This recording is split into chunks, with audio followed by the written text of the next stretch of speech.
आज 15 अगस्त है। आज 15 अगस्त के ही दिन मेरे देश के युवाओं के लिए 1 लाख करोड़ रुपए की योजना हम लागू कर रहे हैं। आज से प्रधानमंत्री विकसित भारत रोजगार योजना आज ही 15 अगस्त को लागू हो रही है। ये आपके लिए बहुत खुशखबरी है। इस योजना के तहत निजी क्षेत्र में पहली नौकरी पाने वाले नौजवान को, बेटे बेटी को 15,000 रुपया सरकार की तरफ से दिए जाएंगे। कंपनियों को भी नए रोजगार देने के अवसर जो भी ज्यादा जुटाएगा उनको भी प्रोत्साहन राशि दी जाएगी।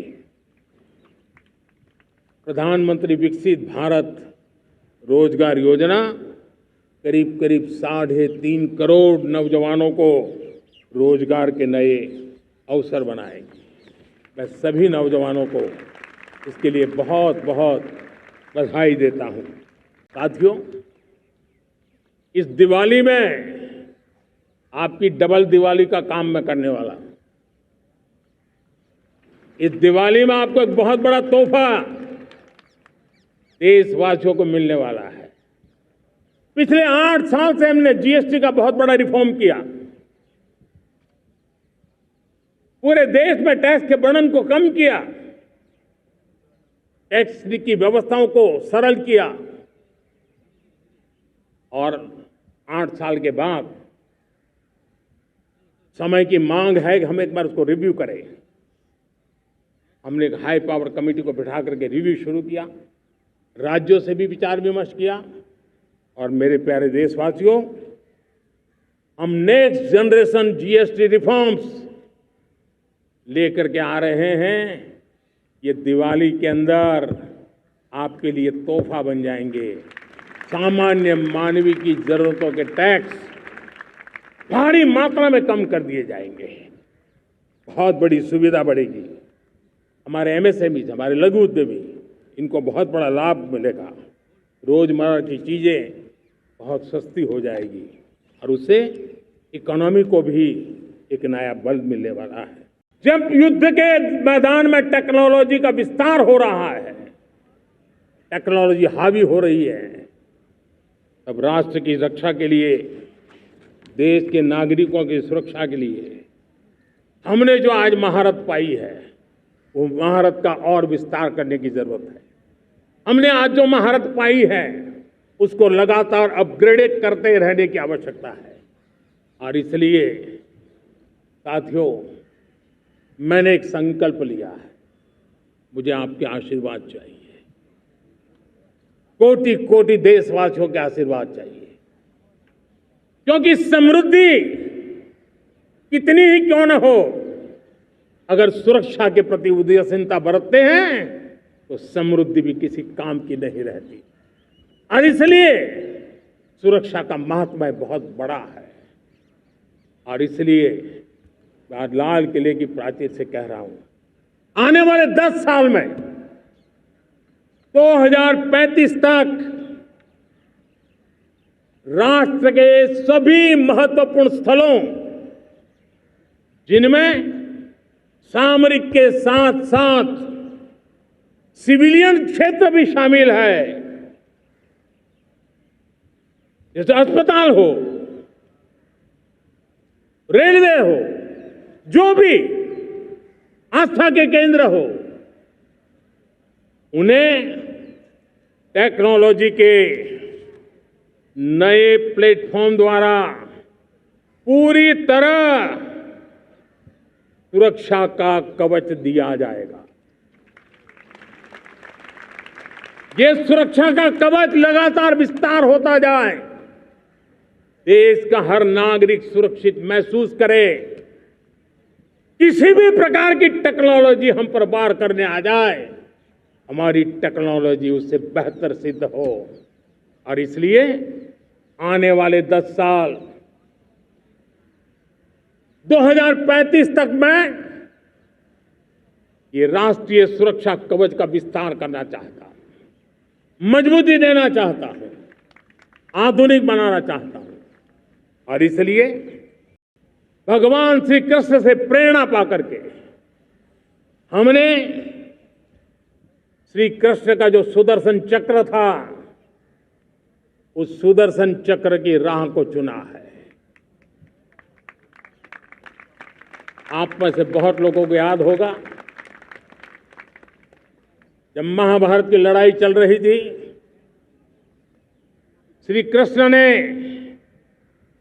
अपने सुदर्शन चक्र से सूर्य के प्रकाश को रोक दिया था और दिन में ही अंधेरा कर दिया था। सूर्य प्रकाश को सुदर्शन चक्र से रोक दिया था। और तब अर्जुन ने जो शपथ ली थी जयद्रथ का वध करने की, उस प्रतिज्ञा को अर्जुन पूर्ण कर पाए थे। वो सुदर्शन चक्र के पराक्रम और रणनीति का परिणाम था। अब देश सुदर्शन चक्र मिशन लॉन्च करेगा।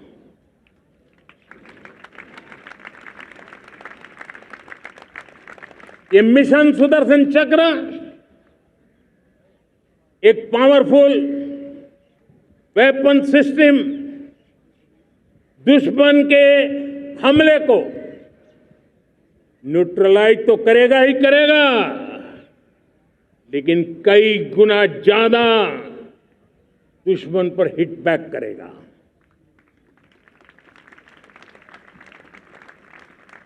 हमने भारत के इस मिशन सुदर्शन चक्र के लिए कुछ मूलभूत बातें भी तय की है। आने वाले 10 सालों में हम उसको प्रखरता से आगे बढ़ाना चाहते हैं।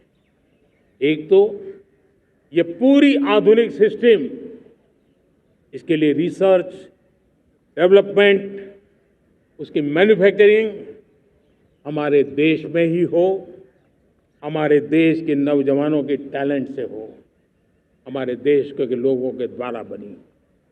दूसरा, एक ऐसी व्यवस्था होगी जो वॉरफेयर के हिसाब से भविष्य में क्या क्या संभावनाएं हैं, उसका हिसाब किताब लगा करके +1 की स्ट्रेटेजी वर्कआउट करेगी।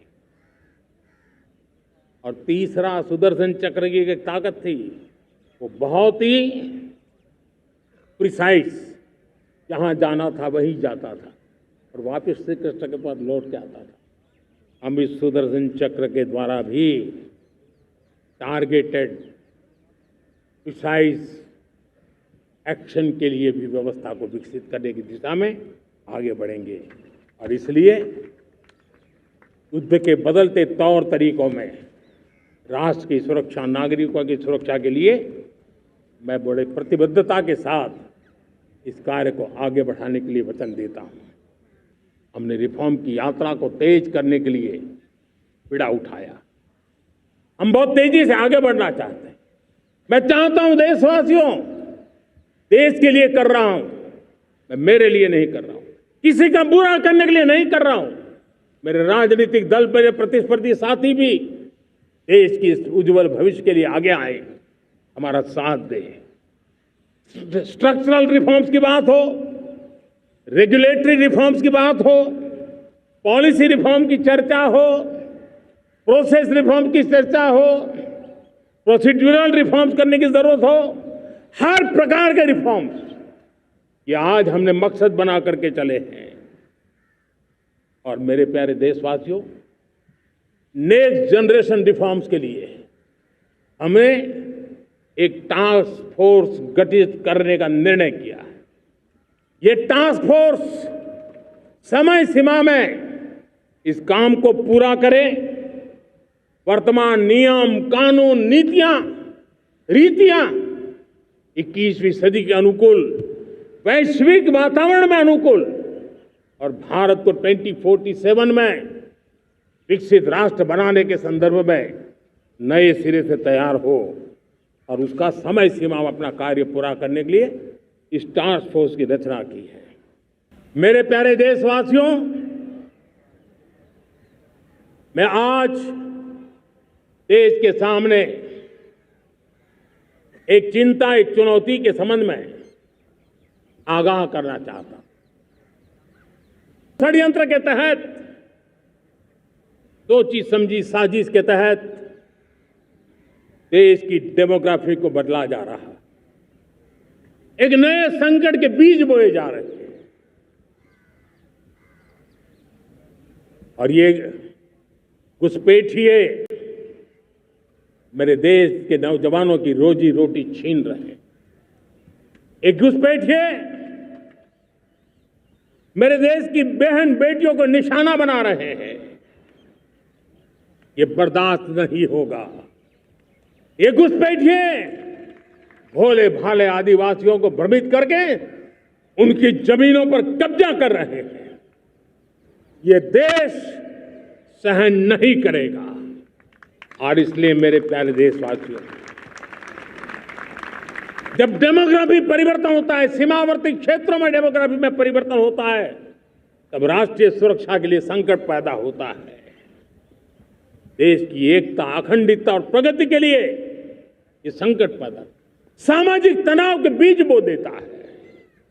और कोई देश अपना देश घुसपैठियों के हवाले नहीं कर सकता है। दुनिया का कोई देश नहीं कर सकता है, तो हम भारत को कैसे कर सकते हैं? हमारे पूर्वजों ने त्याग और बलिदान से आजादी पाई है, हमें स्वतंत्र भारत दिया है। उन महापुरुषों के प्रति हमारा कर्तव्य है कि हम हमारे देश में ऐसी हरकतों को स्वीकार न करें। उनकी सच्ची श्रद्धांजलि होगी। और इसलिए मैं आज लाल किले की प्राचीर से कहना चाहता हूं, हमने एक हाई पावर्ड डेमोग्राफी मिशन शुरू करने का निर्णय किया है। इस मिशन के द्वारा ये जो भीषण संकट नजर आ रहा है, भारत पे मंडरा रहा है जो संकट है, उसको निपटाने के लिए तय समय में सुविचारित सुनिश्चित रूप से अपने कार्य को करेगा। उस दिशा में हम आगे बढ़ रहे हैं।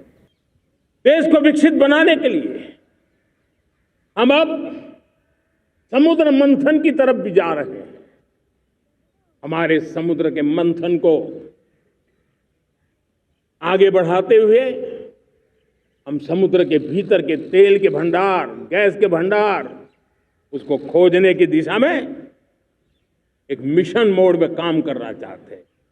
और इसलिए भारत ने national deep water exploration mission शुरू करने जा रहा है। ये ऊर्जा इंडिपेंडेंट बनने के लिए ये हमारी महत्वपूर्ण घोषणा है। मेरे प्यारे देशवासियों, आज पूरा विश्व क्रिटिकल मिनरल को लेकर के बहुत ही सतर्क हो गया है। उसके सामर्थ्य को लोग भली भांति समझने लगे हैं।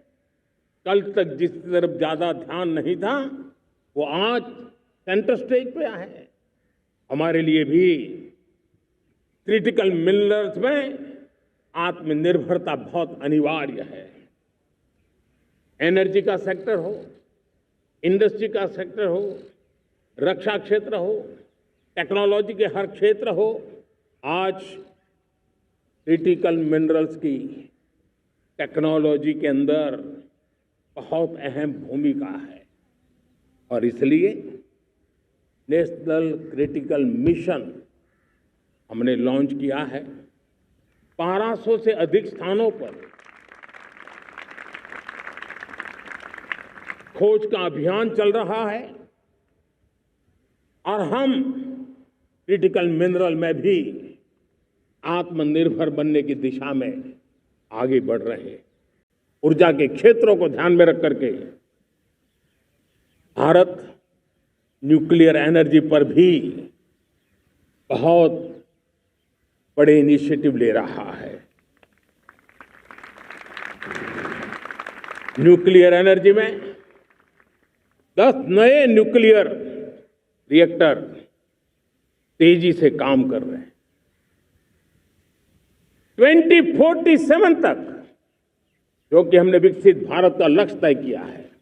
जब देश की आजादी के 100 साल होंगे, हम परमाणु ऊर्जा क्षमता 10 गुना से भी अधिक बढ़ाने का संकल्प लेकर के आगे बढ़ रहे हैं।